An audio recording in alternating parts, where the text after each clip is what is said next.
سامعین سے گزارش کی جاتی ہے کہ ہمارے سارے چینلز الیکونٹ ادب ایکسٹراز، سوارڈ آف حق چینل اور اتحاد الانصار چینل میں جن آڈیو بکس اور سیریز کو مکمل کیا جا چکا ہے، ان سب کا مطالعہ ہمارے پلے لسٹ سیکشن سے کریں اور ان آڈیو بکس اور سیریز کو آپ اپنے دوست و احباب میں شیئر کرتے رہیں، اور ہمارے سوشل میڈیا پلیٹ فارمز کے لنکس ڈسکرپشن میں دیے گئے ہیں، ہمیں سبسکرائب اور فالو ضرور کریں۔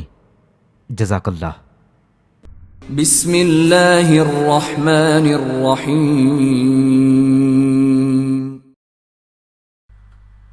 ابلیکا، صدیوں کے سکوت میں لپٹی ایک حسین داستان۔ مصنف اسلم راہی MA۔ ایپیسوڈ 142۔ عزازیل دریائے فرات کے کنارے عظیم و قدیم بادشاہ بخت نصر کے محل کے اس کمرے میں داخل ہوا جس میں سکندر نے قیام کر رکھا تھا۔ اس نے دیکھا کہ کمرے میں چند طبیب سکندر کے لیے دوائیاں تیار کرنے میں مصروف تھے۔ وہ داستان کو جو تھوڑی دیر پہلے یونانیوں کے دیوتاؤں کے متعلق عزازیل، عارب اور نبیتا کو تفصیل بتا رہا تھا، وہ بھی وہیں بیٹھا سکندر کے سامنے داستان گوئی کر رہا تھا۔ عزازیل نے دیکھا سکندر اپنی مسحری پر آنکھیں بند کیے لیٹا ہوا تھا۔ وہ کچھ کمزور پڑ گیا تھا۔ اس سے سکندر عزازیل کو قید زندان اور رسن و دار جیسا افسوسناک لمحہ بلمحہ گزرتی رات کی طرح اور قطرہ قطرہ دل پر گرتے آنسو جیسا افسردہ اور زرد موسموں کے خشک پتوں کی طرح ویران دکھائی دے رہا تھا۔ کمرے میں داخل ہونے کے بعد تھوڑی دیر تک عزازیل سکندر کی مسحری پر کھڑا رہا، پھر اس نے ذرا زور سے کھانستے ہوئے گویا سکندر پر اپنی موجودگی کا اظہار کیا تھا، جس کے جواب میں سکندر نے اپنی آنکھیں کھول دی تھیں اور اس نے بڑی حیرت اور بڑے تعجب سے عزازیل کی طرف دیکھا اور پھر کہنے لگا، اے مہربان اجنبی، میں سمجھتا ہوں کہ تو بر وقت دوبارہ میرے پاس آیا ہی۔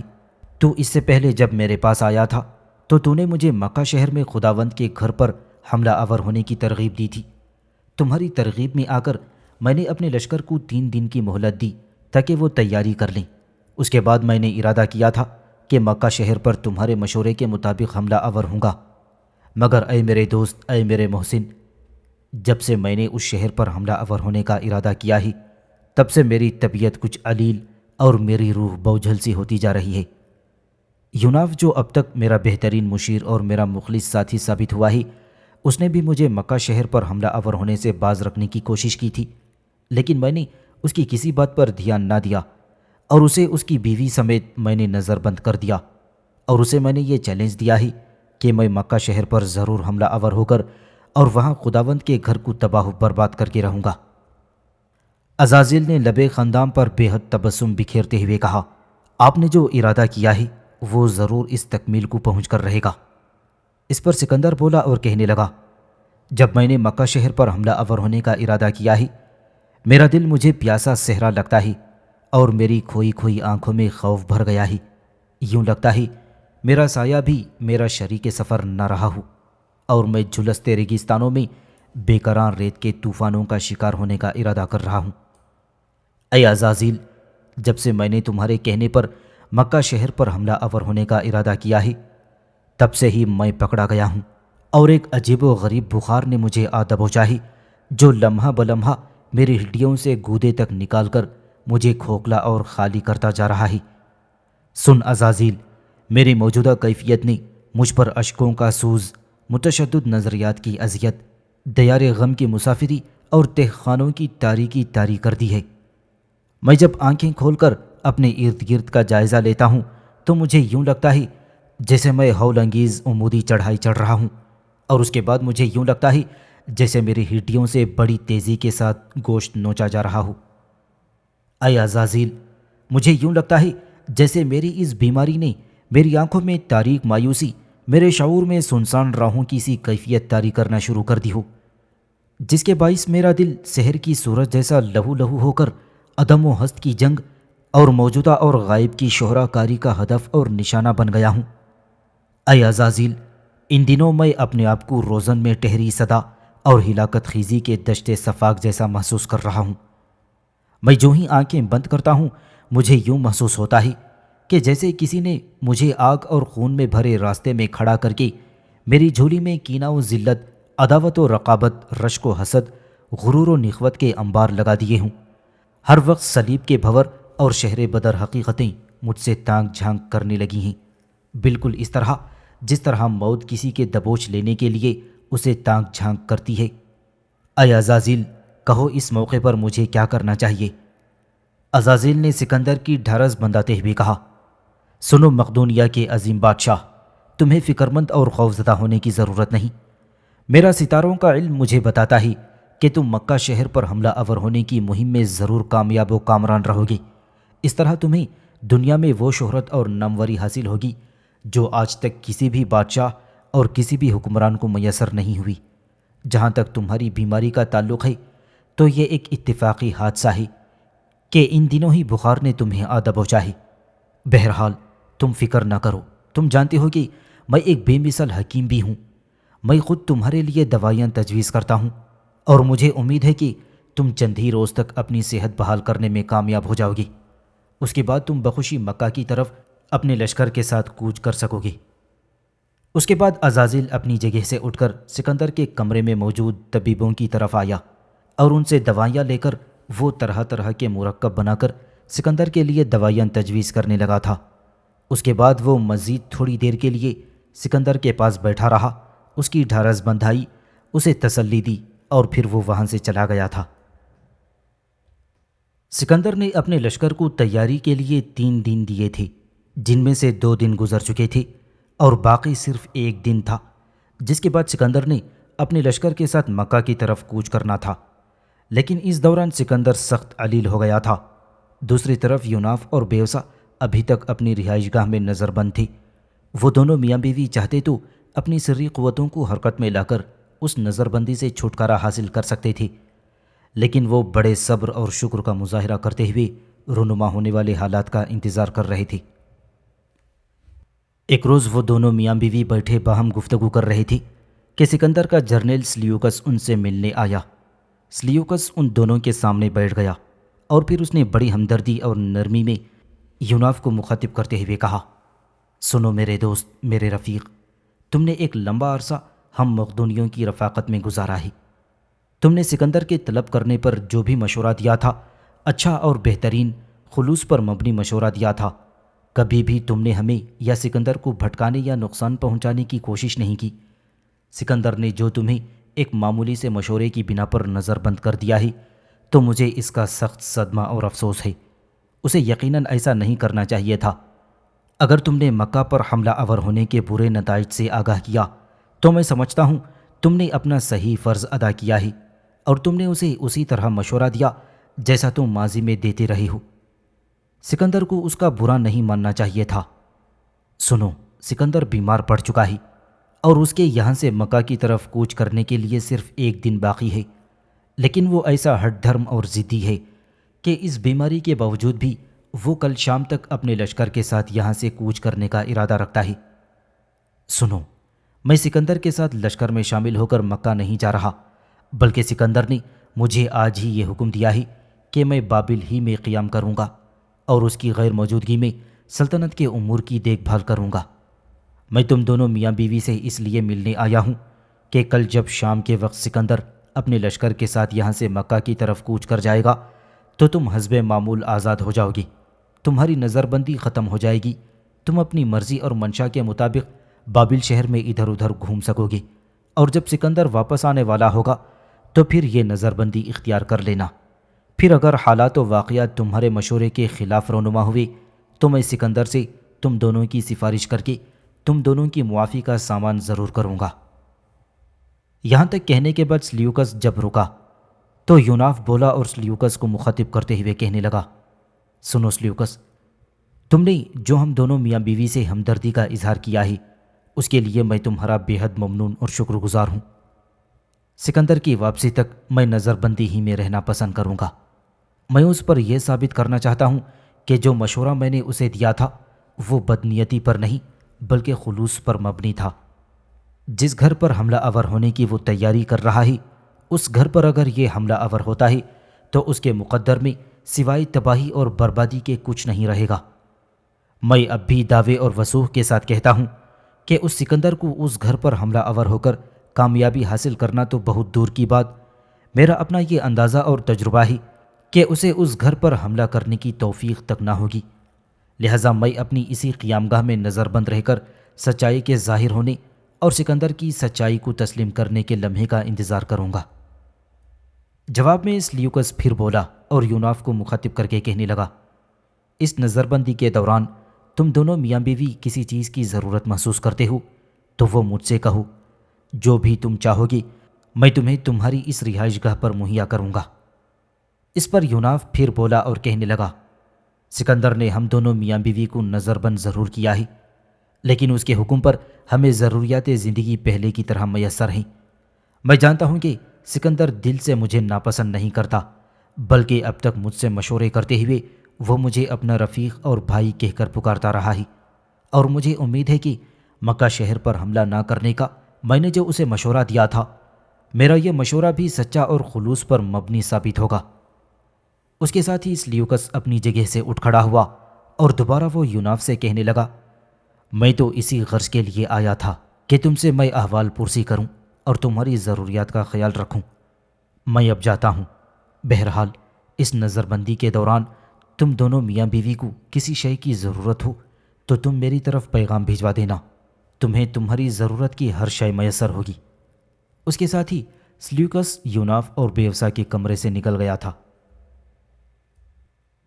اس سے اگلے روز دریائے فرات کے کنارے کی سرائے میں عزازیل، عارب اور نبیتا اکٹھے بیٹھے باتیں کر رہی تھی کہ وہی یونانی داستان گو کمرے کے دروازے پر نمودار ہوا جو گزشتہ 2 دن سے انہیں یونانی دیوتاؤں کے متعلق تفصیل بتا رہا تھا۔ دروازے پر آ کر وہ داستان کو اندر داخل ہونے کی اجازت طلب کرنا ہی چاہتا تھا کہ عزازیل نے اسے دیکھ لیا۔ پھر وہ اس سے کہنے لگا، تم دروازے پر کیوں رک گئے ہو؟ بلا جھجک اندر آؤ اور یونانی دیوی دیوتاؤں کا سلسلہ تم نے جہاں ختم کیا تھا وہیں سے پھر شروع کرو، اس لیے کہ تم میرے ان دونوں ساتھیوں کو بہترین معلومات فراہم کر رہے ہو۔ عزازیل کی یہ گفتگو سنتے ہی داستان گو مسکراتا ہوا کمرے میں داخل ہو گیا، پھر وہ ان تینوں کے سامنے بیٹھ گیا۔ اس موقع پر عارب بولا اور داستان گو کو مخاطب کرتے ہوئے کہنے لگا، اے محترم داستان گو، دیوی دیوتاؤں کی بات پھر وہیں سے ہی شروع کرو جہاں گزشتہ تم نے منقطع کی تھی۔ اس کے جواب میں وہ داستان کو سنبھل کر بیٹھا، پھر وہ ان تینوں کو مخاطب کرتے ہوئے کہنے لگا، میرے ساتھیوں، میرے دوستوں، اس سے پہلے میں تمہیں یونان کے بڑے بڑے دیوتاؤں سے آگاہ کر چکا ہوں۔ کچھ چھوٹے اور غیر معروف دیوتا رہتے ہیں جن کا ذکر میں تم سے بعد میں کروں گا۔ اب میں تمہیں یونانی دیویوں کے حالات سناتا ہوں۔ پہلے میں وینس سے شروع کرتا ہوں۔ یونان میں اس دیوی کو ایفروڈائٹ کہہ کر پکارا جاتا ہے، جبکہ رومن میں اسے وینس کہتے ہیں۔ یہ وینس حسن و عشق کی دیوی کہلاتی ہے۔ شروع میں اہل روما وینس کو کوئی بڑی دیوی نہیں مانتے تھے، لیکن جب یونان کی دیوی ایفروڈائٹ سے اس کی مطابقت تسلیم کر لی گئی تو اس کی پرستش عام ہو گئی تھی۔ سب سے پہلے یونان کے جزائر قبرص میں اس کی پرستش شروع ہوئی، اس کے بعد یونان اور روما میں بھی اس کی پرستش عام ہو گئی۔ اپریل کا مہینہ یعنی فصل بہار کا مہینہ اس کی پرستش کے لیے مخصوص ہے۔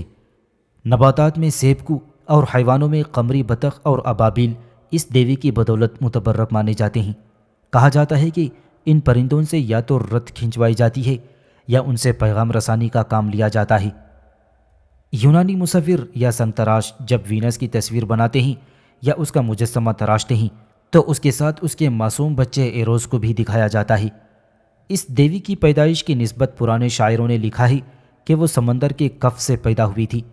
وینس کے متعلق یہ بھی کہا جاتا ہے کہ اس حسن و عشق کی دیوی کا شوہر آگ کا دیوتا ویلکن تھا، لیکن یہ اپنے خداوند کی وفادار بیوی ثابت نہ ہو سکی۔ جب اس کی شوہر سے پہلی لڑائی ہوئی تو اس نے ایریس سے ملوث ہونے کے بعد خدائے شراب بیکس کے ساتھ بھی تعلقات استوار کر لیے۔ اس کے بعد زوس کے بیٹے اور دیوتاؤں کے قاصد مرکیوری اور سمندر کے دیوتا پوسیڈن پر بھی فریفتہ ہو گئی، اور ان دونوں پر بھی یہ دل و جان نچھاور کرنے لگی تھی۔ دیوتاؤں کے علاوہ یہ وینس دیوی کچھ انسانوں سے بھی محبت کرتی تھی۔ ان میں سر فہرست الیکسیس اور نوعمر ایڈونس ہیں۔ ان دونوں سے اس نے آشنائی پیدا کی۔ نوعمر ایڈونس پورا جوان مرد نہیں تھا، اس لیے ایفروڈائٹ کے شوق وصل سے گھبراتا تھا۔ ایک دن یہ شکار کے دوران جنگلی سور کے ہاتھوں مارا گیا، اور وینس کو جب اس کی موت کا پتہ چلا اسے بے حد صدمہ اور دکھ ہوا، کیونکہ وہ اس کا سب سے زیادہ چہیتا محبوب تھا۔ وینس کو جتنی محبت اس سے تھی اتنی اور کسی بھی اپنے محبوب سے نہ تھی۔ الغرض اس دیوی نے اپنے دامن عصمت پر بار بار داغ لگانے سے قطعاً کوئی پرہیز نہ کیا۔ اس نے موت کے بعد بھی ایڈونس کا پیچھا نہ چھوڑا۔ حسن و جمال میں کوئی بھی دیوی وینس کا مقابلہ نہیں کر سکتی تھی۔ ٹرائے کے شہزادے پیرس نے اس کی خوبصورتی پر اسے انعام بھی دیا تھا۔ یہ عورتوں کو حسین اور دل فریب بنا دینے کی قدرت رکھتی ہے، اور جب کسی عورت کی کمر سے اپنا سحر انگیز کمر بند کھول کر باندھ دیتی ہے تو مرد اس عورت کے فریفتہ ہو کر رہ جاتے ہیں۔ سمندر کے دیوتا کی بیٹی کی شادی پر بھی دیوی دیوتاؤں کو مدعو کیا گیا تھا، لیکن ایرس کو، جو کہ فتنہ و فساد کی دیوی اور ایریس دیوتا کی بہن تھی، اس شادی پر مدعو نہیں کیا گیا، لیکن وہ بن بلائے اس شادی میں شریک ہو گئی۔ شادی کے روز اس فتنہ و فساد کی دیوی ایرز نے ایک عجیب سا کام کیا۔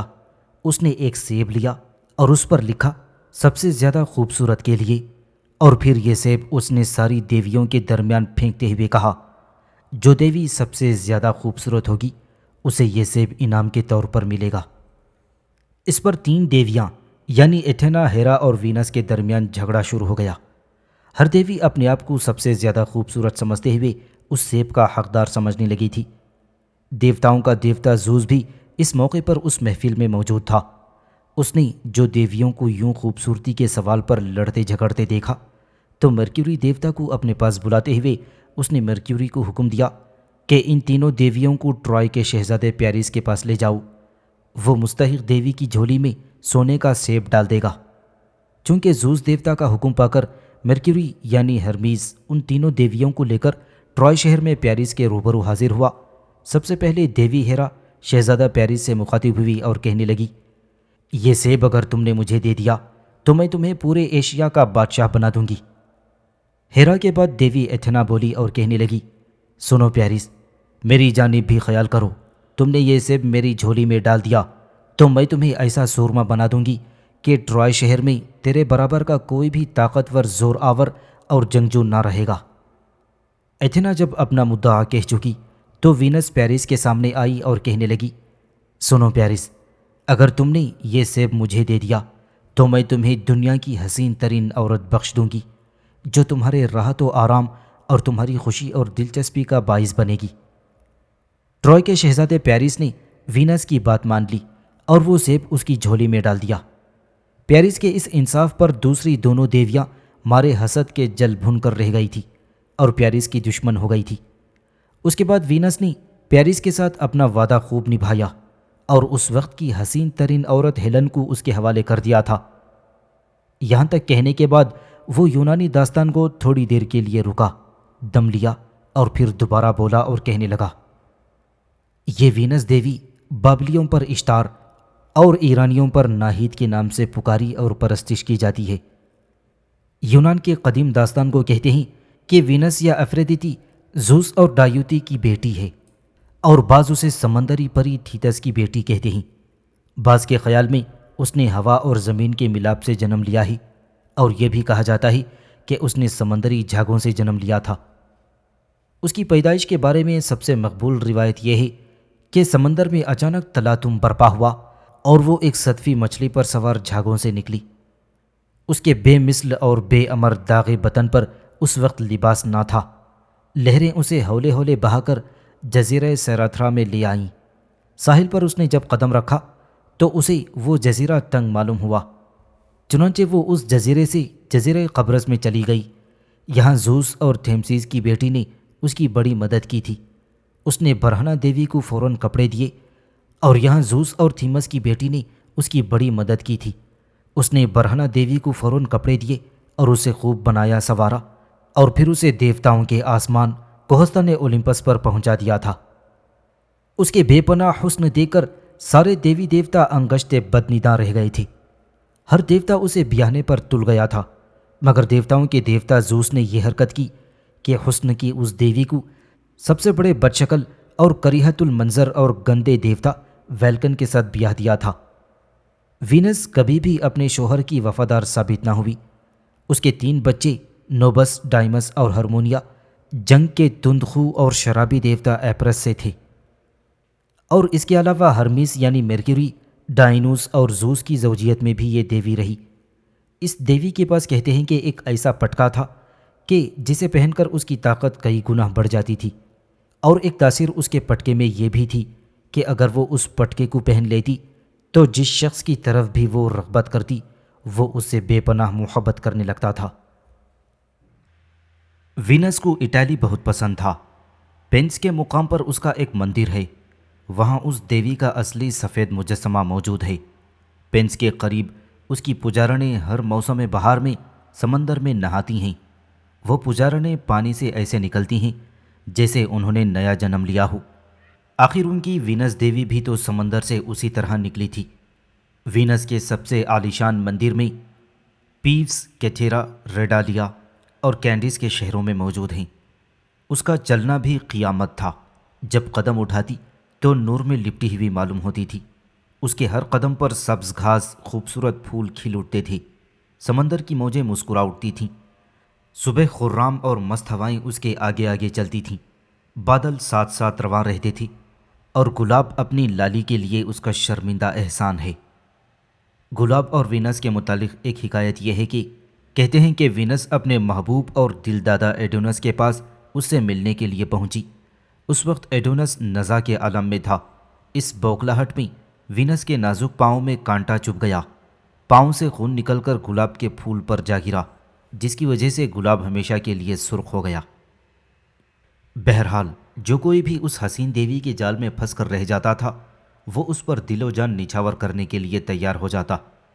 کبھی تو یہ لوگوں کو دیکھ کر شیریں انداز میں مسکراتی اور کبھی ان کا بری طرح مذاق اڑاتی تھی۔ اس کی فتنہ سامانیاں دیکھ کر داناؤں کی عقل تک جواب دے جاتی تھی۔ کہتے ہیں کہ وینس کا رتھ ہاتھی دانت کا بنا ہوا تھا جسے نازک اور پیاری پیاری قمریاں کھینچتی تھیں۔ ان فاختاؤں کی باگیں انتہائی سبک اور نازک طلائی زنجیروں کی تھیں۔ اس کی پوشاک جھلملاتے ہیروں میں جڑی ارغوانی ہوتی تھیں، اور سیر کے وقت اس کے رتھ کے چاروں طرف پردے ہوا کرتی تھی جن کے ساتھ ساتھ ریشمی پردے والی قمریاں پرواز کرتی تھیں۔ جب کبھی بھی وینس کسی مہم یا سیر و تفریح کے لیے نکلتی تو اس کا بیٹا ایروز یعنی کیوپڈ ہمیشہ اس کے ساتھ رہتا تھا۔ وہ رتھ میں کمان لیے اور آنکھوں میں پٹی باندھے رہتا تھا، جس کا مطلب یہ تھا کہ عشق اندھا ہوتا ہے اور محبت میں محبوب کے نقائص نظر نہیں آیا کرتے۔ کہا جاتا ہے کہ وینس گلاب کا تاج پہنے سمندری گھونگے پر بھی سواری کیا کرتی تھی، اور پرانے داستان کو بتاتے ہیں کہ ایسے میں سمندر پریاں اور مچھلیاں اٹکھیلیاں کرتی وینس کے ہمراہ ہوتی تھی۔ وینس اور کیوپڈ کے متعلق عشق و محبت کے بے شمار واقعات اور داستانیں یونانی ادب میں معروف و مشہور ہیں۔ یہاں تک کہنے کے بعد وہ داستان کو خاموش ہو گیا۔ داستان کو تھوڑی دیر کے لیے دم لینے کو رکا رہا، پھر سلسلہ کلام جاری رکھتے ہوئے کہنے لگا، میرے اجنبی مہمانوں، اب میں تمہیں یونان کی دوسری بڑی دیوی ایتھنا کے متعلق تفصیل سے بتاتا ہوں۔ رومن اس دیوی کو مزدا دیوی کے نام سے پکارتے ہیں اور پرستش کرتے ہیں۔ ایتھنا دیوی کے متعلق سب سے مشہور روایت یہ ہے کہ اس کی ماں کوئی نہیں تھی، اس کا باپ زوس تھا۔ ایتھنز میں اس کا مرمری مندر کنواری مندر کے نام سے مشہور ہے۔ معروف مجسمہ ساز فیڈیاس نے اس کا 24 فٹ اونچا بت ہاتھی دانت اور سونے سے ڈھال کر بنایا تھا۔ اس دیوی کی عظیم ترین مقدس علامتیں مرغ، بالشتیہ اون اور سانپ ہیں۔ زیتون کا درخت بھی اسی دیوی نے لگایا تھا، اور الو اس دیوی کا محبوب ترین پرندہ ہے۔ اس کی پوجا ہر جگہ ہوتی ہے۔ یونانیوں کی یہ سب سے زیادہ پیاری اور محبوب دیوی ہے۔ جوانی کے عہد میں اس دیوی کو چوری کرنے کی بڑی عادت تھی۔ اس کی چوری کی متعدد داستانیں مشہور ہیں۔ اس کے علاوہ اپنے باپ کی بے حد وفادار اور قابل اعتبار مشیر تھی۔ زوس اس کی ہر بات پر اعتماد کرتا تھا۔ جس کمرے میں زوس کے برقی بان ہوتے تھے اس کی چابیاں اس کے پاس ہوتی تھیں، جنہیں وہ خود بھی استعمال میں لایا کرتی تھی۔ تمام دیوتا اس خوبصورت اور نازک اندام دیوی کو چاہتے تھے، لیکن اس کے باوجود اس نے کسی بھی دیوتا سے شادی کی حامی نہ بھری، اور یہ دیوی ہرٹیس اور ایسٹیا کی طرح تمام عمر کنواری رہی۔ لیکن کنوارے پن میں ایتھنا کا درجہ ان سب سے اونچا اور بلند ہے۔ یہ عقل و دانش، تہذیب و شائستگی کے علاوہ جملہ فنون کی دیوی بھی کہلاتی ہے۔ تمام دستکاریوں کی یہی دیوی سرپرست تھی۔ ایتھنا خود بھی کاٹنے، سینے پرونے اور سوزن کاری میں طاق اور ماہر تھی۔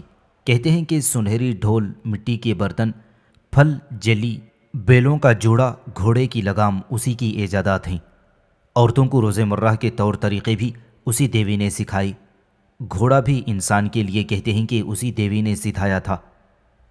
اتنی ڈھیر ساری خوبیوں کے بعد یہ جنگ و جدل کی خوفناک اور بے رحم دیوی بھی کہلاتی ہے، لیکن اسے خون ریزی کا شوق نہیں۔ امن و امان ہر حال میں بحال رکھنے کے حق میں وہ ہمیشہ جھگڑوں کا پورا من تصفیہ چاہتی ہے۔ اس کی جنگی چالیں جنگ کے دیوتا ایرس کو بھی پریشان کر دیا کرتی تھیں۔ ایتھنا ہمیشہ ملک کی اور بقا کی خاطر جنگ کیا کرتی تھی۔ منصف مزاج ہونے کی بنا پر ملزموں کو یہ دیوی آزاد کر دیا کرتی تھی۔ اس کی ماں کے بارے میں یہ روایت مشہور ہے کہ زوس نے اس کی پیدائش سے پہلے اس کی ماں کو نگل لیا تھا، اس لیے ایتھنا دیوی اپنے باپ زوس کے سر سے زرہ بختر لگائی اور نعرہ جنگ بلند کرتی ہوئی نمودار ہوتی تھی۔ وہ دماغ سے نکلتے ہی دیوتاؤں کی مجلس میں شامل کر لی گئی تھی۔ ایک بار اس کے باپ زوس کی جنگ اس کے بدترین دشمنوں سے ہوئی تو دیوی ایتھنا نے باپ کا ساتھ دیتے ہوئے اس جنگ میں حصہ لیا تھا، اور اس نے دشمنوں کے سرداروں کو جو انتہائی طاقتور تھے جنگ میں قتل کر کے اس صقلیہ کے جزیرے میں دفن کر دیا تھا۔ اس ایتھنا دیوی نے اپنے باپ زوس کے ایک مخالف سردار ہیلاس کو بھی موت کے گھاٹ اتار دیا تھا۔ ٹروائے کی جنگ میں ایتھنا دیوی نے یونانیوں کا ساتھ دیا تھا۔ دیوی ایتھنا کا مجسمہ کچھ اس طرح بنایا جاتا ہے کہ جسم پر جنگ و جدل کے پورے ہتھیار سجائے، سر پر تاج رکھے اور ہاتھ میں ایک عصا لیے کھڑی ہے۔ فولادی سپر کے علاوہ سینے پر 4 آئینوں کے بیچ میں ایک چڑیل کا چہرہ بنا ہوا ہوتا ہے، جس کے سر پر لٹوں کی جگہ سانپ پھنکارے مار رہے ہوتے ہیں۔ تھریسیا کے ایک فالگیر نے جب اسے نہاتے ہوئے برہنہ دیکھا تو وہ اندھا ہو گیا۔ دوسری طرف ویلکن دیوتا نے جب اس کی عصمت دری کرنا چاہی تو وہ نامراد بھاگتا ہوا نظر آیا۔ یونان میں ایتھنا کی ہنر بندی کے بارے میں ایک روایت یہ بھی مشہور ہے کہ ایک دفعہ ایک رنگریز کی لڑکی نے، جس کا نام اراکنی تھا، اس نے ایتھنا دیوی سے ہنر مندی میں مقابلہ کرنا چاہا۔ یہ اراکنی سوزن کاری میں بڑی ہوشیار تھی اور ماہر تھی۔ جب اس رنگریز کی لڑکی اور ایتھنا کے درمیان مقابلہ شروع ہوا تو رنگریز کی لڑکی نے ایتھنا دیوی کے ہاتھوں شکست کھائی، اور وہ اس شکست کے بعد ایسی شرمندہ اور بددل ہوئی کہ اپنے گلے میں پھندا ڈال کر اس نے خودکشی کر لی تھی۔ یہاں تک کہنے کے بعد وہ یونانی داستان کو تھوڑی دیر کے لیے مزید رکا، پھر وہ دوبارہ بولا اور کہنے لگا، اب میں تم لوگوں کو ہیرا دیوی کے حالات سناتا ہوں۔ اسے سرپرست دیوی بھی کہہ کر پکارا جاتا ہے۔ رومنوں میں اسے جونو کے نام سے پکارا جاتا ہے اور اس کی پرستش کی جاتی ہے۔ ہیرا یونانی زبان میں مربیہ خاتون کو کہتے ہیں۔ یہ ہیرا دیوی زوس کی بہن تھی۔ زوس اس کی خوبصورتی سے ایسا متاثر ہوا کہ اس نے اس سے شادی کی خواہش کا اظہار کیا تھا، لیکن ہیرا نے زوس سے شادی کرنے سے انکار کر دیا، کیونکہ وہ خوب اچھی طرح جانتی تھی کہ زوس نہ صرف لاابالی طبیعت کا مالک ہے بلکہ ہرجائی قسم کا دیوتا بھی ہے۔ لیکن زوس کے سامنے ہیرا کی کوئی پیش نہ گئی۔ زوس نے ضد کر کے اس سے شادی کی، لیکن زبردستی کی اس شادی سے ہیرا زوس سے ہمیشہ خائف اور بدظن رہی۔ ہیرا نے اچھوتا بدن پایا تھا۔ ایسا خوبصورت اور گداز جسم کسی دیوی کا نہیں تھا جیسا کہ ہیرا کا تھا۔ اس دیوی کے مشہور و معروف مندر زیادہ تر ارغوز اور اولمپس میں ہیں۔ شادی شدہ عورتیں اپنے معاملات سدھارنے کے لیے اس سے امداد کی طلبگار ہوا کرتی ہیں۔ آئرس دیوی یعنی قوس قزح کی دیوی اس ہیرا دیوی کی قاصد تھی۔ اس کی سواری کو مور کھینچتے تھے۔ سواری سنہری رتھ یا تخت زرین کہلاتی تھی۔ اس کے طلائی تاج میں ہمیشہ سوزن اور گلاب کے پھول لگے رہتے تھے۔ مور اور گائے اس کے مقدس جانور ہیں۔ یہ دیوی شادیوں کی بھی نگران ہے۔ اس کے علاوہ یہ شادی شدہ اور کنواری لڑکیوں کا خاص کر خیال رکھتی ہے۔ ہیرا کے علاوہ زوس کی اور بھی بہت سی بیویاں تھیں، جن میں دیویاں اور فانی عورتیں دونوں طرح کی شامل تھیں۔ اس لیے ہیرا دیوی رشک کے باعث اکثر زوس سے جھگڑتی رہتی تھی۔ ہیرا نے زوس کی دوسری اولاد کے ساتھ جو دوسری بیویوں سے تھی ہمیشہ برا برتاؤ کیا۔ خاص کر وہ زوس کے بیٹے ہرکیولیس کے ساتھ انتہائی جبر اور ستم روا رکھتی رہی۔ ہرکیولیس کے ساتھ اس کا برتاؤ بہت ہی برا تھا، جبکہ دوسری طرف زوس اپنے بیٹے ہرکیولیس کو انتہا درجے کا پسند کرتا تھا۔ لہٰذا زوس نے ہرکیولیس کے معاملے میں ہیرا سے ناخوش ہو کر اسے ایک سنہری زنجیر کے ذریعے جکڑ دیا تھا تاکہ اس سزا سے اسے یہ احساس ہو کہ اس کا رویہ ہرکیولیس کے ساتھ درست نہیں ہے۔ لیکن جب ویلکن دیوتا نے ہیرا کی مدد کا ارادہ کرتے ہوئے اسے زنجیروں سے آزاد کرنا چاہا تو زوس نے اسے آسمان اولمپس سے نیچے گرا کر لنگڑا کر دیا تھا۔ یونانی شعراء نے جو تعریف ہیرا دیوی کی شان میں کی ہے اس سے معلوم ہوتا ہے کہ اس کی صورت سے جاہ و جلال، شان و شوکت اور خوبصورتی نمایاں تھی۔ ہیرا کی ایک بیٹی تھی کہ جس کا نام ہیبی ہے۔ یہ شباب اور تندرستی کی دیوی ہے۔ ہیبی اکثر اپنی ماں ہیرا کی خدمت میں رہا کرتی تھی اور اس کے علاوہ ہیبی زوس دیوتا کی مجلس میں ساقی کے فرائض بھی سر انجام دیا کرتی تھی۔ لیکن ایک مرتبہ اس کے ہاتھ سے پیالہ گر گیا جس میں دیوتا شراب طہور پی رہی تھی، جس پر زوس نے اس سے ناخوش ہو کر اسے ساقی گری کی خدمت سے برطرف کر دیا۔ یہ ہیرا دیوی کے حالات ہیں۔ اب میں تمہیں ارتمیس دیوی کے متعلق تفصیل سے بتاتا ہوں۔ ارتمیس کے لغوی معنی ہیں پانی کا اونچا منبع۔ یہ دیوی زوس اور لیونا کی بیٹی اور اپولو دیوتا کی جڑواں بہن ہے۔ یہ زچگی اور وحشی جانوروں کی دیوی اور دیوتا کے شکار کی نگران اعلیٰ ہے۔ یہ دیوی خود بھی لاجواب شکاری تھی، اس کا نشانہ کبھی خطا نہیں جاتا۔ ارتمیس شبنم آلود کنواریوں کی بھی نگران تھی۔ اگر کوئی عورت اچانک اور بغیر تکلیف کے مر جاتی تو عموماً یہ خیال کرتے ہیں کہ اسے ارتمیس نے اپنی نقرئی تیر کا نشانہ بناتے ہوئے مار ڈالا ہے۔ اس دیوی کے 3 روپ ہیں۔ آسمان پر وہ لیونا یعنی چاند، زمین پر ارتمیس اور زیر دنیا یہ دیوی ہیپکٹی کے نام سے پکاری جاتی ہے۔ ایک بار وہ تمام دیویوں کو لے کر ایک اندھیرے اور تاریک جنگل میں چلی گئی۔ وہاں اس نے ان تمام دیویوں کو اس جنگل کی سیر کرائی جس کے اندر یہ شکار کیا کرتی تھی، اور اس جنگل کی ایک خوبی تھی کہ یہ جنگل ارتمیس کے باپ اور دیوتاؤں کے دیوتا زوس کے برقی تیروں کی وجہ سے ہمیشہ روشن رہتا تھا۔ چونکہ ارتمیس نے کنواری رہنے کا ارادہ کر رکھا تھا اس لیے وہ تمام عمر کنواری ہی رہی۔ اس کی کمان اتنی بڑی تھی کہ اس کی آواز سے پہاڑ تک لرزہ طاری ہو جاتا تھا۔ شکار سے فارغ ہونے کے بعد وہ ڈیلفی میں اپولو کی قربان گاہ کے اوپر اپنے تیر اور ترکش لٹکا دیا کرتی تھی۔ وہ روپہلی رتھ میں سواری کیا کرتی تھی جسے ہرن کھینچا کرتے تھے۔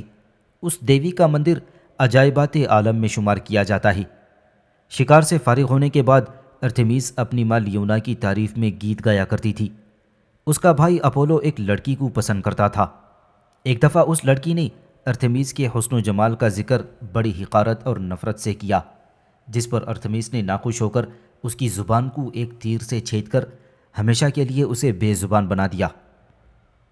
اس دیوی کا بت اس طرح دکھایا جاتا ہے کہ وہ ایک دراز قد اور ایک خوبصورت عورت بنائی جاتی ہے، مگر شکاریوں کے لباس میں۔ اس کے ایک ہاتھ میں کمان اور شانے میں ترکش لٹکا ہوا ہوتا ہے۔ اس کے پیروں میں جوتیاں ہوتی ہیں اور پیشانی پر ایک روشن نقرئی ہلال ہوتا ہے، اور کبھی کبھار وہ نقرئی رتھ میں سوار ہوتی بھی دکھائی جاتی ہے جسے ہرن کھینچتے ہیں۔ یہاں تک کہنے کے بعد وہ یونانی داستان کو تھوڑی دیر کے لیے رکا اور پھر وہ دوبارہ کہنے لگا، اب میں تم لوگوں کو ایک کے بعد دیگرے 3 مزید دیویوں کے حالات سناتا ہوں۔ اول ہسٹیا، دوم مائیا اور سوم لیونا۔ پہلے ہسٹیا کے حالات۔ ہسٹیا کو یونان میں آتش دان کہا جاتا ہے۔ یہ دیوی بھی ارتمیس اور ایتھینا دیوی کی طرح کنواری ہی رہی تھی۔ اس دیوی کو آگ کے الاؤ، آتش دان، کاروباری امور، گھروں، خاندانوں اور گھروں کے چولہوں کی دیوی اور محافظ سمجھا جاتا ہے۔ یونانی لوگ عموماً کھانے سے پہلے اور کھانے کے بعد اس دیوی کے حضور نذرانے پیش کرتے ہیں۔ اس کے مندروں اور ذاتی گھروں میں آگ جلائی جاتی ہے اور لوگ اس آگ میں تاپتے ہیں۔ آگ بجھ جانے کے بعد یہ معنی بھی لیے جاتے ہیں کہ کسی سخت آفت یا مصیبت سے دوچار ہونا پڑے گا۔ جو کوئی بھی ہسٹیا دیوی کی آگ بجھانے کا ذمہ دار ہوتا ہے اسے کوڑے لگائے جاتے ہیں، اور یونان کے ہر شہر میں ایک مشترکہ عوامی آتش دان یا الاؤ اس دیوی کے لیے مخصوص رہتا ہے، اور ساری الاؤ کی آگ کبھی بھی سرد نہیں ہونے دی جاتی۔ روم میں اس دیوی کی آتش مقدس کی دیکھ بھال 6 کنواری پجارنیں کرتی ہیں جنہیں دیوداسیاں کہہ کر پکارا جاتا ہے، اور یہ داسیاں روم میں ویلسٹل کے نام سے پکاری جاتی ہیں۔ ان میں سے جو داسی بد چلن ہو جاتی ہے اسے زندہ درگور کر دیا جاتا ہے یا فاقوں مار دیا جاتا ہے۔ اس دیوی کو ہندوؤں کی اگنی دیوی جیسا رتبہ اور مرتبہ دیا جاتا ہے۔ کہنے والوں کا کہنا ہے کہ اس دیوی کی پرستش کو ٹروائے کے ایک شہزادے نے رواج دیا تھا۔ جہاں تک دوسری دیوی مایا کا تعلق ہے، یہ بھی دیوتاؤں کے دیوتا زوس کی محبوباؤں میں سے ایک ہے۔ اس کے بطن سے ہرمیس یعنی مرکیوری دیوتا ارکیڈیا کے علاوہ کوہ کلینی کے غار میں پیدا ہوا تھا۔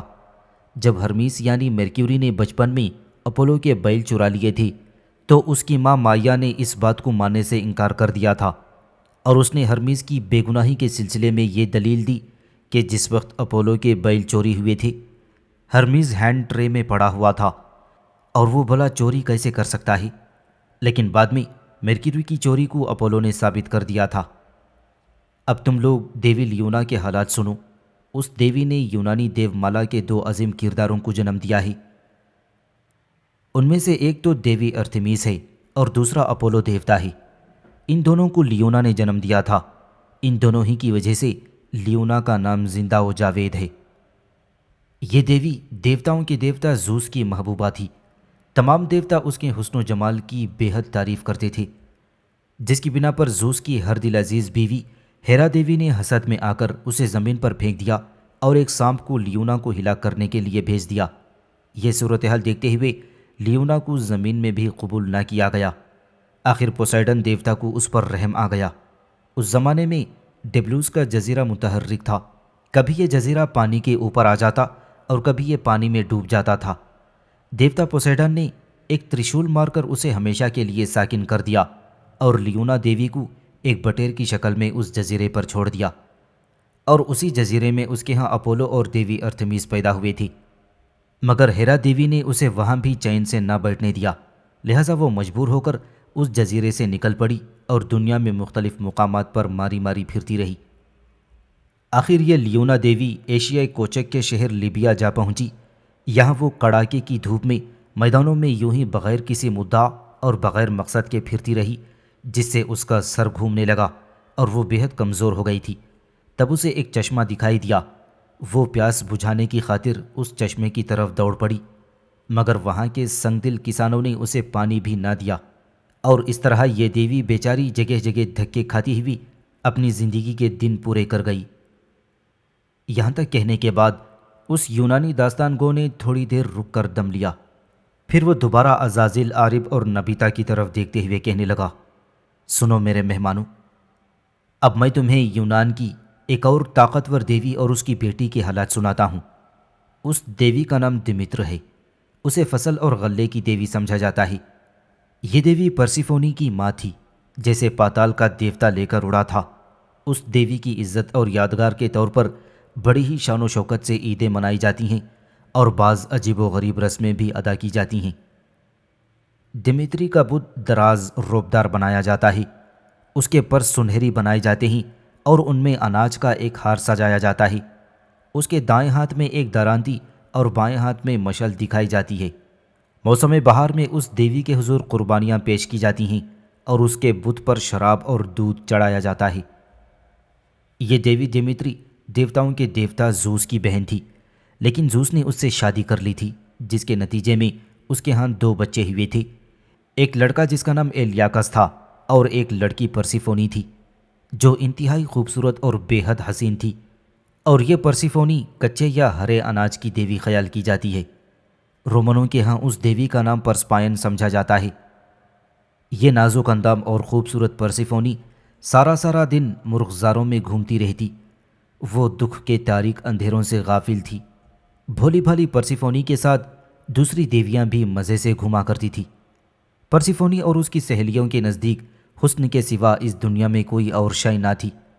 دمیتری کو اپنی اس لاڈلی اور خوبصورت بیٹی سے عشق کی حد تک محبت اور پیار اور لگاؤ تھا، اور وہ اس کی ہر دم خبر گیری رکھتی تھی۔ وینس دیوی نے جب اس پرسیفونی کی خوبصورتی اور فارغ البالی دیکھی تو حسد کیے بغیر نہ رہ سکی، لہٰذا اس نے اپنے شریر بیٹے کیوپیڈ کو مشورہ دیا کہ وہ پاتال کے دیوتا ہیڈیس کو پرسیفونی کی محبت کا تیر مارے۔ وہ اس کی محبت میں گرفتار ہو جائے گا تو اسے پاتال کی گہرائیوں میں لے کر گم کر دے گا، پھر دنیا کے مرغزاروں کا حسن پرسیفونی کو نہیں دیکھ پائے گا۔ کیوپیڈ نے اپنی ماں سے وعدہ کیا کہ وہ اس کی بات پر ضرور عمل کرے گا اور ہیڈیز کا دل پرسیفونی کی محبت کے سلسلے میں ضرور چھید کر رکھ دے گا۔ جن دنوں وینس نے اپنے بیٹے کیوپڈ سے یہ بات کی تھی، ان دنوں پاتال کا دیوتا ہیڈیز اپنے سیاہ گھوڑے کر رت لیے افریتوں کی بغاوت دور کرنے کے لیے پاتال کی گہرائیوں سے باہر آیا ہوا تھا۔ وینس کو بھی اس بات کا علم تھا، لہٰذا اس نے اس موقع پر اپنے بیٹے کیوپڈ کو مخاطب کرتے ہوئے کہا، سنو کیوپڈ میرے بیٹے، آسمانی دیوی دیوتاؤں میں کئی ایک ایسے بھی ہیں جو ہماری شان و شوکت اور طاقت سے خائف ہیں، وہ ہم سے سخت حسد کرتے ہیں۔ ایتھنی اور ارتمیس نے تو کبھی بھولے سے بھی ہمارا حال نہیں پوچھا، اور نہ ہی دمیتری نے ہمیں کوئی اہمیت دی تھی۔ اس دمیتری کی بیٹی پرسیفونی بھی اپنی ماں کی طرح مغرور اور حاسد ہے، اس نے کبھی ہمارا حال تک نہیں پوچھا۔ ان حالات میں ہمیں بھی ان کی پرواہ نہیں کرنی چاہیے۔ اپنی ماں کی یہ گفتگو سن کر کیوپڈ کو سخت غصہ آیا، لہٰذا وہ اسی وقت پاتال کے دیوتا ہیڈیز کی تلاش میں نکل کھڑا ہوا، اور اسے دیکھتے ہی اس نے اپنی ماں وینس کی ہدایت پر اپنا تیر چلا دیا۔ یہ تیر چلتے ہی پاتال کا دیوتا ہیڈیز دمیتر کی بیٹی پرسیفونی کی محبت میں گرفتار ہو گیا تھا۔ پاتال کا دیوتا ہیڈیز پرسیفونی کو تلاش کرتا ہوا پھولوں کے اس جھنڈ میں جا پہنچا جہاں پرسیفونی موجود تھی، اور اتفاق سے اس روز پرسیفونی اکیلی ہی اپنے باغ کے اندر گھوم پھر رہی تھی۔ پاتال کے دیوتا ہیڈیز نے اس موقع کو اپنے لیے غنیمت جانا، لہٰذا باغ میں داخل ہو کر اس نے پرسیفونی کو اٹھا لیا اور اپنی سلطنت کی طرف لے چلا۔ راستے میں پرسیفونی نے بہترے چیخ چلا کر مدد کے لیے پکارا۔ وہ مختلف دیوی دیوتاؤں کو آوازیں دیتی رہی، اور ساتھ ہی اس نے ان پھولوں کو بھی پکارا جن میں گھوما پھرا کرتی تھی، مگر اس وقت کوئی بھی پرسیفونی کی امداد کو نہ پہنچا۔ انجام کار ہیڈیز اسے لے کر پاتال کی گہرائی میں جا پہنچا۔ یہاں تک کہنے کے بعد وہ یونانی داستان کو تھوڑی دیر کے لیے رک گیا، پھر بڑے غور سے وہ عزازیل عارب اور نبیتا کی طرف دیکھ کر کہنے لگا، میں یہاں آپ لوگوں کو یہ بھی بتاتا چلوں کہ ایک روایت یہ بھی ہے کہ کیوپڈ کے تیر چلانے پر ہیڈیز پرسیفونی کی محبت میں گرفتار ہو گیا تو اس نے اپنے بھائی زوس سے اپنے لیے پرسیفونی کا رشتہ مانگا۔ زوس ہیڈیز کی اس بات پر شش و پنج میں مبتلا ہو گیا، اس کی سمجھ میں کچھ نہ آتا تھا کہ وہ کیا کرے اور کیا نہ کرے۔ وہ اپنی بہن اور محبوبہ دمیتری کی طبیعت سے خوب اچھی طرح واقف تھا، وہ اس کے قہر و غضب سے بھی آگاہ تھی، اور ماں بیٹی کی محبت کو بھی وہ خوب اچھی طرح جانتی تھی کہ دمیتر اس بات پر کبھی بھی راضی نہ ہوگی کہ پرسیفونی کی شادی ہیڈیز سے کر دی جائے۔ لیکن اس کے باوجود زوس اپنے بھائی ہیڈیز کی ناراضگی بھی مول لینے کے لیے تیار نہیں تھا۔ اس بنا پر اس نے ہیڈیز کو زومانی سا جواب دے کر ٹالنا چاہا۔ ہیڈیز کو اپنے بھائی اور دیوتاؤں کے دیوتا زوس کا اتنا اشارہ ہی کافی تھا، اور وہ اپنے آپ ہی سمجھ گیا کہ اگر اس نے پرسیفونی کو اغوا کر لیا تو زوس اس معاملے میں کوئی دخل نہیں دے گا۔ لیکن زوس ہی کی شہ پر اس نے پرسیفونی کو اس کے باغ سے اٹھایا، اور بغیر کسی ڈر اور خدشے کی وہ اسے اٹھا کر پاتال میں لے چلا تھا۔ جب دیوی دمیتر کو اپنی بیٹی پرسیفونی کے اغوا کا پتہ چلا تو وہ اپنے آپ میں تڑپ اٹھی۔ وہ دیوانہ وار اپنی بیٹی کی تلاش میں چل نکلی۔ اس نے وادیوں اور میدانوں کا چپا چپا چھان مارا، کوہستانی سلسلوں اور دشت و دریاؤں میں بھی وہ پرسیفونی کو پکارتی گھومتی رہی، مگر کسی ایک نے بھی دمیتر کی حالت زار پر رحم نہ کیا، اور نہ ہی اسے کسی نے پرسیفونی کا پتہ بتایا۔ لہذا دمیتر جگہ جگہ اپنی بیٹی کو تلاش کرتی پھرتی۔ بہرحال جب پرسیفونی کی تلاش میں دمیتر نے سمندر تک کھنکال مارا تو سمندر کا دیوتا اور اس کا بھائی پوسیڈن اس کے پیچھے پڑ گیا اور اسے اپنے ساتھ شادی کرنے پر مجبور کیا، مگر دمیتر نہ مانی۔ اس پر پوسیڈن نے اسے اپنی سری قوتوں کو حرکت میں لاتے ہوئے ایک عورت سے گھوڑی بنا کر اپنے پاس رکھ لیا۔ دمیتر اپنے بھائی کی اس حرکت پر سخت برافروختہ ہوئی۔ وہ پوسیڈن کی ہان سے فرار ہو کر اپنے سوتیلے بھائی روشنس کے استبل میں گھوڑیوں میں جا شامل ہو گئی۔ اس کے بعد دمیتر حرکت میں آئی۔ روشنس کے استبل سے ایک روز نکل کر وہ دریائے لیڈون میں جا کر نہائی اور اپنی سری قوتوں کو حرکت میں لائی، اور ایک بار پھر وہ گھوڑی سے اپنی انسانی شکل و صورت میں تبدیل ہو گئی۔ اس طرح اس نے پھر بڑی تیزی اور تندی کے ساتھ اپنی بیٹی پرسیفونی کو تلاش کرنا شروع کر دیا تھا۔ اس آوارگی اور بدحالی میں دمیتری ایلیوسس شہر جا پہنچی۔ اس نے دیکھا اس شہر کے لوگ زراعت سے بیگانہ تھے اور پھلوں اور شکار پر گزر بسر کرتے تھے۔ جب وہ اس شہر کے ایک کنویں پر پہنچی تو وہاں کے حاکم شاہ سیلوس کی بیٹی مکی ڈائک اسے دیکھ کر حیران رہ گئی، اس لیے کہ اس نے اس کا حسن پہلی بار دیکھا تھا۔ مکی ڈائک کے ساتھ اس کی سہیلیاں بھی تھیں۔ سبھی دیوی کے حسن سے اس قدر متاثر ہوئے تھے کہ آخر مکی ڈائک نے ڈیمیتر کو ایک دایا کی حیثیت سے اپنے ہاں ملازم رکھ لیا۔ انہی دنوں بادشاہ سلیوکس کے ہاں ایک بچہ پیدا ہوا۔ ڈیمیتر چونکہ بادشاہ کے ہاں ایک دائی کی حیثیت سے کام کر رہی تھی، لہٰذا اس نے اس بچے کا نام ڈیموفون رکھا اور اس کی پرورش شروع کر دی۔ ایک روز ڈیمیتر نے اس بچے کو آگ میں ڈال کر دیوتائی قوت دینا چاہی، مگر عین وقت پر بچے کی ماں پہنچ گئی، جس پر ڈیمیتر نے اسے شکوہ کیا کہ اس نے بے وقت آ کر اپنے بچے کو پوتر اور پاک ہونے سے روک لیا ہے۔ اس واقعے کے بعد ڈیمیتر نے بادشاہ کے سب گھر والوں پر اپنی اصلیت ظاہر کر دی تھی۔ بادشاہ کے 3 بیٹوں میں سے ایک نے، جس کا نام لیموس تھا، ڈیمیتر کو پرسیفونی کے اغوا کے بارے میں آگاہ کر دیا۔ اسی جگہ ڈیمیتر سے ملنے کے لیے ریتھو دیوی بھی حاضر ہو گئی اور اس نے بھی ڈیمیتر کو بتایا کہ اس کی بیٹی پرسیفونی کو پاتال کا دیوتا ہیڈیز اغوا کر کے لے گیا ہے۔ اس کے بعد اناج کی دیوی ہیکٹی نے بھی ڈیمیتر پر یہ انکشاف کر دیا کہ واقعی اس کی بیٹی کے اغوا میں اس کا بھائی ہیڈیز ملوث ہے۔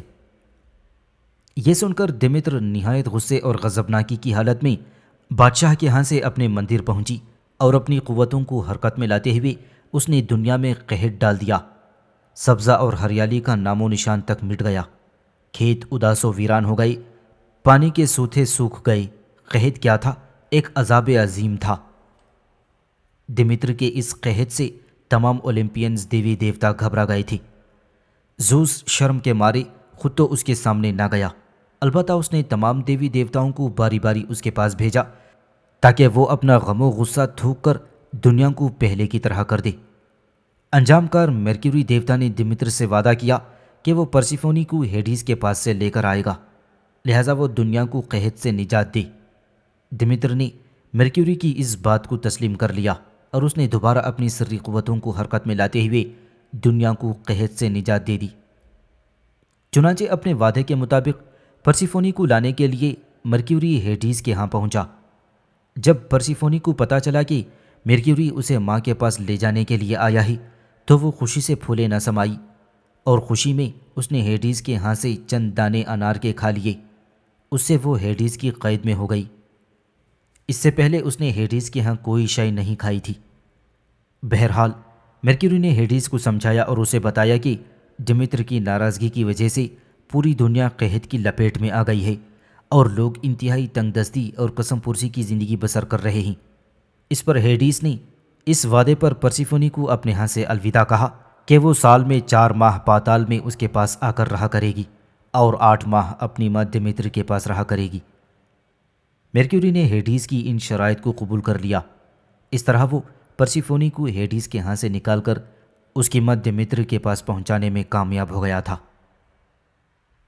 وہ یونانی داستان کو تھوڑی دیر خاموش رہ کر پھر اپنی گفتگو کا سلسلہ شروع کرنے والا تھا کہ اس موقع پر عزازیل بولا اور اسے مخاطب کر کے کہنے لگا کہ قبل اس کے کہ تم کسی اور دیوی دیوتا کے حالات سنانے شروع کر دو، پہلے تم کوہستان اولمپس کے متعلق روشنی ڈالو جس کا تم نے اپنی باتوں میں ذکر کیا ہے۔ اس پر وہ یونانی داستان کو کہنے لگا، اے میرے مہربانو، کچھ جگہیں ایسی ہیں جو یونانیوں کے ہم بڑی مشہور و معروف اور متبرک اور اہمیت والی خیال کی جاتی ہیں۔ کوہستان اولمپس بھی ان میں سے ایک ہے۔ اس پر عزازیل کہنے لگا، پہلے تم ہمیں ایسی ہی مقدس جگہوں پر روشنی ڈالو، اس کے بعد ہم اگر وقت ہوا تو تم سے باقی ماندہ دیوی دیوتاؤں کے حالات سنیں گے۔ اس پر وہ یونانی داستان کو تھوڑی دیر تک کچھ سوچتا رہا، پھر وہ سلسلہ کلام جاری رکھتے ہوئے کہنے لگا، میرے مہربان اجنبیوں، کوہستان اولمپس وہ مقدس جگہ ہے جہاں دیوی دیوتا رہائش رکھتے ہیں۔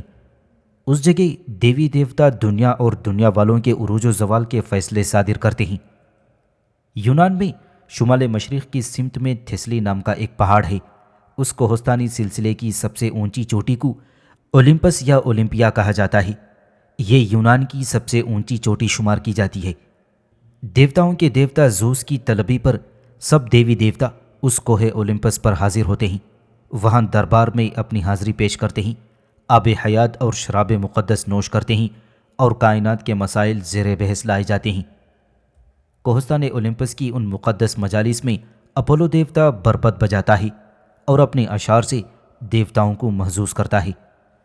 اس کے علاوہ نغموں کی دیویاں بھی گیت سنا کر ان مجالس کو چار چاند لگا دیتی ہیں۔ اولمپس کی چوٹی چونکہ ہمیشہ گھنے بادلوں میں گھری رہتی ہے، اس لیے کوئی بھی شخص ان دیوی دیوتاؤں کو دیکھ نہیں سکتا۔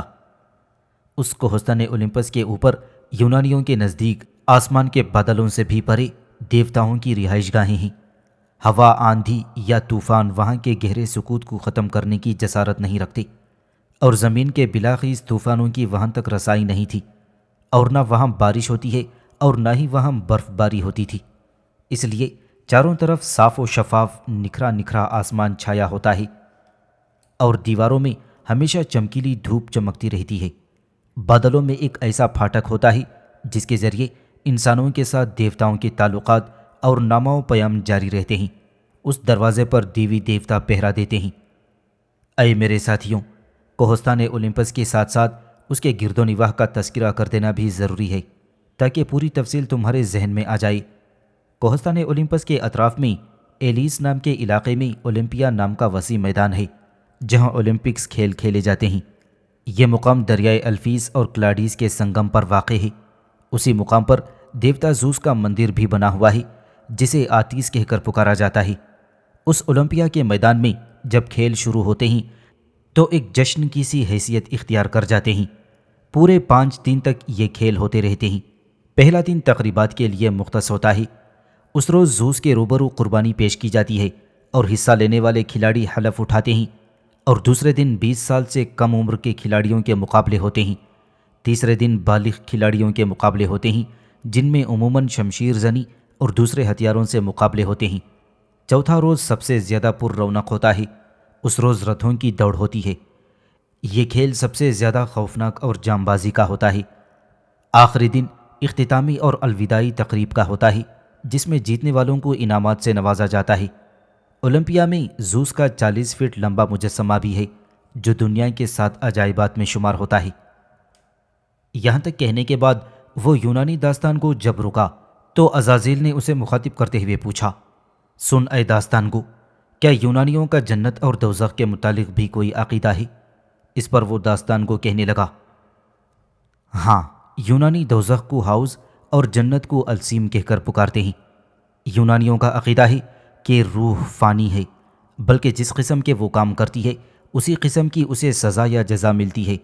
بعد از موت کے بارے میں یونانیوں کا یہ عقیدہ ہے کہ موت کے بعد انسانوں کی روحیں دریائے ایسٹائکس پر جو پلوٹو دیوتا کی عملداری میں ہے وہاں پہنچا دی جاتی ہے۔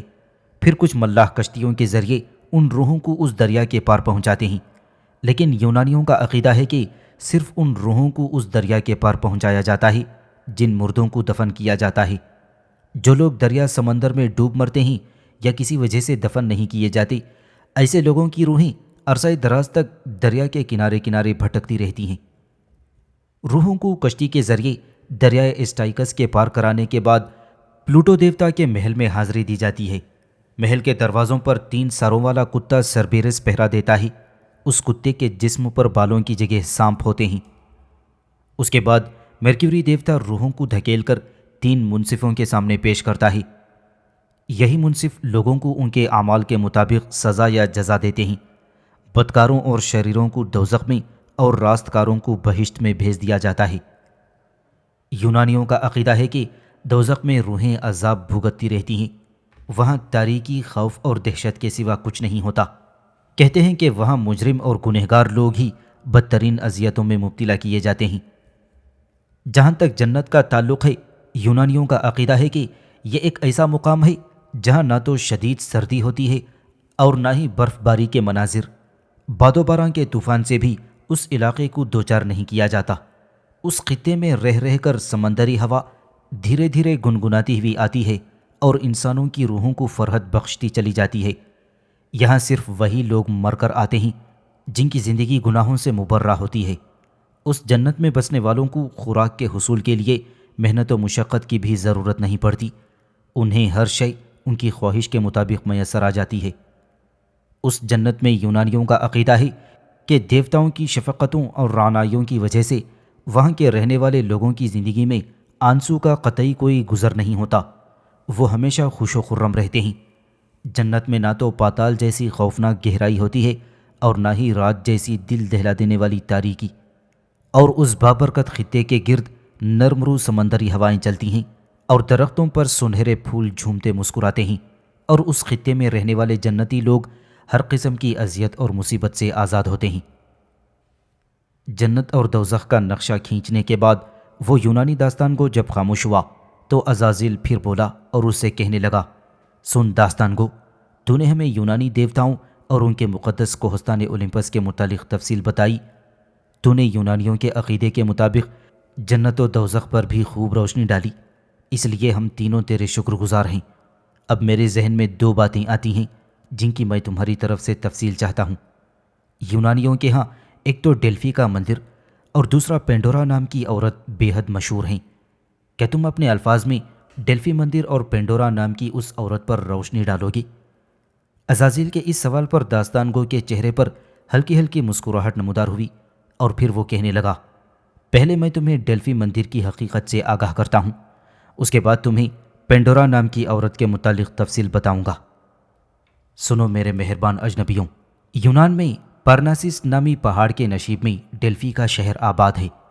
اس پہاڑ کی ایک عمیق غار میں پائتھن نامی اژدہا رہتا تھا جو بے حد خونخوار اور طاقتور تھا۔ اپولو دیوتا نے اسے قتل کر کے غار پر قبضہ کر لیا تھا، اور پھر اسی یادگار ماریکے کو یاد رکھنے کی خاطر لوگوں نے وہاں اپولو کا مندر بنا دیا۔ مندر کے اندر ایک حجرے میں ایک سوراخ تھا جس میں سے قدرتی ٹھنڈے بخارات نکلتے رہتے تھے۔ ان کی تاثیر سے جاندار بے خود اور دیوانہ سا ہو جاتا تھا اور اسے تشنگی بھی محسوس ہونے لگتی تھی۔ اس پر لوگوں کا اعتقاد پختہ ہو گیا کہ جو کچھ ہوتا ہی اپولو دیوتا کرتا ہی، اور اس بے خودی کے عالم میں انسان جو بھی اول قول بکتا ہی وہ اپولو کی زبان ہوتی ہے، اور یہاں لوگ دور دور سے اپنے سوالوں کا جواب پانے کی خاطر آتے ہیں۔ ڈیلفی مندر میں یونانی اور غیر یونانی دونوں ہی اپنی اپنی اغراض لے کر آتے ہیں، البتہ اولمپیا میں جہاں کہیں غیر یونانی کو داخل ہونے کی اجازت نہیں، اس کے برخلاف ڈیلفی مندر میں یہ یونانی اور غیر یونانی آ کر اپنے سوالوں کا جواب پا سکتا ہے۔ کہا جاتا ہے کہ یونان کے 7 بڑے بڑے عاقلوں کی اقوال ڈیلفی مندر کے بت خانے کے دروازے پر کنندہ ہیں، اور یہ ڈیلفی کی عقل مندی اور فراست کی ممتاز ترین نشانات سمجھے جاتے ہیں۔ ڈیلفی کے مندر میں سوالوں کے جواب پوچھنے کا طریقہ کار یہ ہے کہ پجاری اس سوراخ پر تپائی رکھ کر اس پر ایک پجارن یعنی کاہنہ بٹھا دیتے ہیں۔ یہ کاہنہ جو کچھ کہتی ہے اسے بہترین انداز میں منظوم کر کے سائل کے سامنے پیش کر دیتے ہیں، اور سوالوں کے جواب میں رمز و کنایا کے علاوہ زومانی دیے جاتے ہیں، اور عام طور پر ہر ایک کو مطمئن کر کے لوٹایا جاتا ہے۔ اوائل میں اس مکاشفانہ کی خدمت اعلیٰ خاندان کی کوئی نوجوان کنواری دوشیزہ بجا لاتی تھی، مگر بعد میں 50 سال سے زائد کی کنواری بڑھیا یہ کام سر انجام دینے لگی۔ یہ مقدس فریضہ انجام دینے سے پہلے کاہنہ نہا کر پاک کپڑے پہنتی ہے، زیور سجاتی ہے، اور مندر کے مقدس چشمے کا پانی پیتی ہے، اور پھر مخصوص میوے کھانے کے بعد تپائی پر بیٹھتی ہے، اور ندائے غیب کا یہ عجیب و غریب عمل اکثر سال بھر نہیں بلکہ ایک بار ہی ہوتا ہے۔ ڈیلفی کا یہ پیغام ربانی بہت جلد مقبول ہو گیا، اور بادشاہ، شہزادے، امراء اور عوام اس جگہ اپنے اپنے سوالات لے کر پہنچنے لگے۔ اہل اسپارٹا جب تک ڈیلفی کے مندر میں پہنچ کر پوچھ نہ لیتے، اپنے کسی کام کو سر انجام نہ دیتے۔ ذاتی سوالوں کے علاوہ ملکی اور سیاسی امور کے بارے میں بھی یہاں سے مشورہ یا استخارہ ضرور کیا جاتا ہے۔ خانہ جنگی کے دوران بھی کوئی فریق اس پاک اور مقدس جگہ کو نقصان نہیں پہنچاتا، اور ہر کوئی اس مندر کا احترام کرتا ہے۔ اس مندر کی حفاظت کے لیے ایک کونسل بنی ہوئی ہے جو ملکی امور کو حل کرنے کے علاوہ ڈیلفی مندر کی حفاظت بھی کرتی ہے۔ خانہ جنگی اور دیگر جنگوں میں اس مندر کی محفوظ رہنے کی وجہ یہ تھی کہ یہ مندر ایک ایسی کونسل کے تحت تھی جس نے یونان کے لوگوں کو بے شمار فوائد پہنچائے تھے۔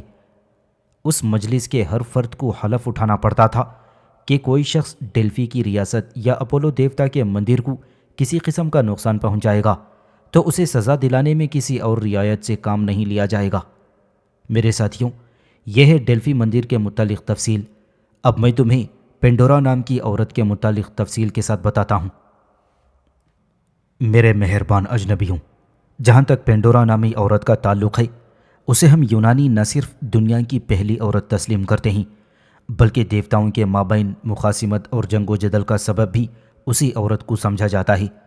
اسی پینڈورا نام کی عورت کی بدولت دو عظیم دیوتاؤں یعنی زوس اور پرومیتھیس کے درمیان نفرت و حقارت پھیلی اور دونوں ایک دوسرے کی تباہی کا سبب بن کر رہ گئے تھے۔ اس دیو مالائی کہانی سے یہ بات بھی ظاہر ہوتی ہے کہ عورت روز اول سے ہی فتنہ و فساد کا موجب تھی اور اس نے ہر جگہ جا کر تباہی و بربادی کی بنیاد رکھی۔ اس عجیب و غریب کہانی کا آغاز یوں ہوتا ہے کہ زوس نے مردوں کو دینے کے لیے ایک شیطانی چیز بنائی۔ دیکھنے میں یہ بڑی سہانی اور دل نشین تھی۔ یہ ایک انتہائی خوبصورت نازک اندام اور شرمیلی دوشیزہ تھی جس کا نام پینڈورا تجویز کیا گیا۔ پینڈورا کے لغوی معنی ہیں سب کے تحفے۔ دیوتاؤں نے پینڈورا نام کی اس عورت کو بے شمار تحفے دیے، جن میں سیمی پوشاکیں، زر کار نقاب، تازہ پھولوں کے روشن ہالے، سنہری تاج، اور اس پر مزید یہ کہ اس پینڈورا نام کی کنواری لڑکی کا شباب ایسا تھا کہ جسے بیان نہیں کیا جا سکتا۔ دیوتاؤں کے ایسے ہی عطا کردہ تحفوں کی وجہ سے اس نازک اندام حسینہ کو پینڈورا کہا جانے لگا۔ جب اس حسین و جمیل بلا کی تکمیل مکمل ہو گئی تو زوس نے اس فتنہ سامان کو پردے سے باہر نکالا۔ دیوتا اور انسان اس خوبصورت بلا کو دیکھ کر انگشت بدنیداں رہ گئے تھے۔ یونانی دیو مالائی روح سے دنیا کی یہ پہلی عورت ہے اور اسی سے عورتوں کی باقی ماندہ نسل چلی جو مردوں کے حق میں زہر قاتل اور برائی کی جڑیں اور جن کی گھٹی میں ہی شیطانیت بھری پڑی ہے۔ سارے دیوتاؤں نے پینڈورا نام کی اس لڑکی کو ایک صندوق بخشا تھا۔ اس صندوق فتنہ پرور میں ہر دیوتا نے کوئی نہ کوئی مضرت رساں اور خطرناک شے بند کر دی تھی، اور پینڈورا سے یہ کہا گیا تھا کہ وہ اس صندوق کو اس شخص کے پاس لے جا کر کھولے گی جو اس سے شادی کرے گا۔ پھر زوس کے حکم پر اس پینڈورا کو دیوتا پرومیتھیس کے پاس لے جایا گیا، جو دیوتا زوس کا بھائی بھی تھا۔ یہ پرومیتھیس پینڈورا کو دیکھتے ہی اس پر جی جان سے فدا ہو گیا تھا اور اس نے بلا حیل و حجت پینڈورا سے شادی کرنے کا عزم ظاہر کر دیا۔ حالانکہ دیوتا زوس نے اپنے بیوقوف بھائی پرومیتھیس کو منع بھی کیا تھا کہ وہ پینڈورا سے شادی نہ کرے ورنہ وہ مصیبتوں میں مبتلا ہو جائے گا، اس لیے کہ پینڈورا تو زوس کے فتنہ پرور تحفے کا دوسرا نام ہے۔ مگر پرومیتھیس نے بھائی کی نصیحت پر کان نہ دھرا اور بلا پسو پیش زوس کے اس تحفے کو قبول کر لیا۔ مگر اس کی حقیقت کا علم اس وقت ہوا جب پینڈورا اس کی بیوی بن چکی تھی۔ چونکہ عورتوں کی طرح پینڈورا بھی تجسس کا مادہ تھی، اس لیے وہ ہر قیمت پر اس بات کا پتہ چلانا چاہتی تھی کہ دیوتاؤں کے دیے ہوئے اس صندوق میں کون سی چیز بند ہے۔ پھر ایسا ہوا کہ پرومیتھیس کے ساتھ شادی کرنے کے بعد ایک روز پینڈورا نے اس صندوق کا ڈھکنا اٹھا ہی دیا۔ ڈھکنا اٹھتے ہی مختلف و متعدد بیماریاں، رنج و علم، فتنہ و فساد نکل کر دنیا میں ٹوٹ پڑے تھے۔